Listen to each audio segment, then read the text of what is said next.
On ও ইনের পার্থক্য, এগুলো হলো প্রিপজিশন।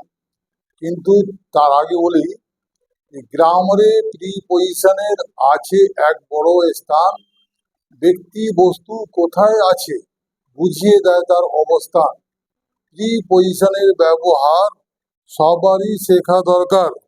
প্রিপজিশন দিয়ে আসে সব সময় শূন্য স্থান। এবার শুনে রাখো কোথায় অন এবং কোথায় ইন বসে। উপরে বোঝাতে বসে অন, ভিতরে বোঝাতে ইন। একবার বুঝে পড়তে হয় না রাত দিন।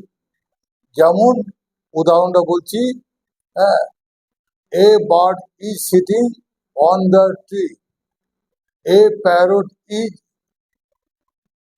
In the cage. তাহলে কেজের ভিতরে আছে বলে ইন দ্য কেজ, আর ওখানে গাছের উপরে আছে বলে অন দ্য ট্রি।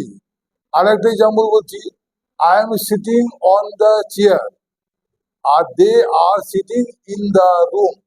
তারা ঘরের ভিতরে আছে বলে ইন দ্য রুম, আর আমি চেয়ারের উপরে বসে আছি বলে অন দ্য চেয়ার।